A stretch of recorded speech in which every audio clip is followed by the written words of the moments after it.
For more on Biden's interview with George Stephanopoulos, let's bring in News Nation contributor Lindsey Granger and Democratic strategist, CEO of Northern Star Strategies, and host of It Matters, Michael Starr Hopkins.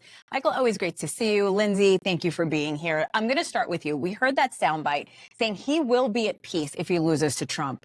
Jesse pointed it out. That's not what many voters want to hear. But what was your takeaway? Yeah, that's not the answer that anybody expected to hear from a president that's fighting for his political life. You're supposed to say there's no chance I'm losing, and you're that confident given the odds that are at hand, because your conversation has constantly been while campaigning that we are in a political conundrum and Trump cannot be president because our democracy is at stake. So if you think the democracy at stake is the response to that is I gave it a good college try, that's ridiculous. I don't think this interview did anything to quell the anxiety of an entire Democratic Party that you're seeing in disarray. But you'll understand, like, when you see, whether you agree with it or not, when you see Trump and some of his antics, you know, the Republican Party's in lockstep when they decided that he's going to be their nominee. And now you see Biden and everyone's in disarray. I think that conversation has to happen before Tuesday to see where the Democratic Party stands as a whole and not individually. And Michael, the White House is responding. They're describing the interview as strong. Would you describe it as strong, my friend? No, the White House has been out of touch throughout this entire process. I think over the last week, they've done more damage to his campaign than the actual president has done. As I've said before, I voted for President Biden. If he's at the top of the ticket, I'll vote for him again. But this isn't the candidate we saw in 2020. This isn't the candidate who showed empathy. When he talks about, I'll give it my best try. Look, there's millions of Americans who are going to suffer, whether it be bans on reproductive health, whether it be rolling back the Civil Rights Act, whether it be Project 2025. Like, I come at this not just as a Democrat, but a Black American. And if Trump is elected, my life every day will be worse. So when he says, I'll give it my try or my best try, like, that's not enough. Let me stick with you for a second, Michael. What was your biggest takeaway from the interview last night? That he doesn't want to get out, that he's not listening to anyone around him, and that he's really recalcitrant about this. I think he's upset that people are trying to push him out. I think he feels like he's not being properly respected. But a lot of that has to do with the bubble that he's in. It's not about him. This mentality that only he can beat Trump. That's what Democrats have been fighting against from Republicans. What we need is a president right now who can say, I may not be the best choice, and look at this from an introspective kind of view and look at what the effects of a loss will be. The effects of a Democratic loss will be catastrophic. And it just doesn't seem that he grasps that. Lindsey, do you think the interview yesterday did anything to quell the concerns of voters and Democrats when it comes to our current president?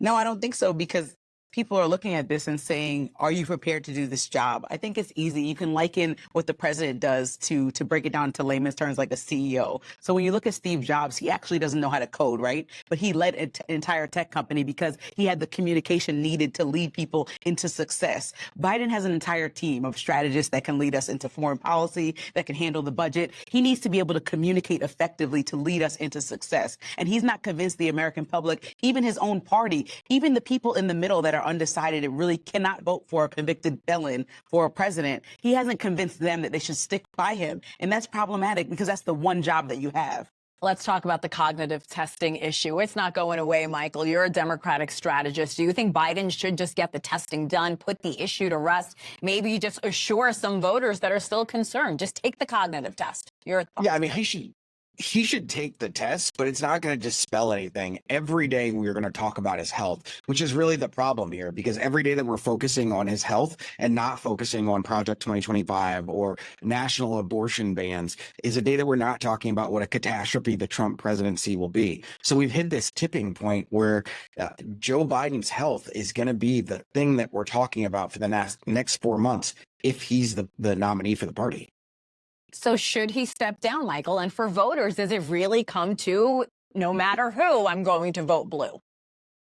I've been really apprehensive to call for him to step down, but I think we're at a point now where he's got to say he's not running for re-election. If he continues to run, it's going to further divide the party. And the only thing that matters is winning. So look, if he's at the top of the ticket, I'm going to vote for him because Donald Trump is that much of a threat. But I think we're now at a point where he really needs to sit down and talk to the rest of the party, because this isn't about politicians in Washington wanting him to not run. This is about Americans all over the country who are terrified about what will happen if he loses. is. Lindsay, let's go back to former President Trump. He seems to be showing restraint. He really hasn't spoken much this whole week. He had a few posts on Truth Social. What do you think his strategy is? Because I've never seen him stay this quiet on an issue like that.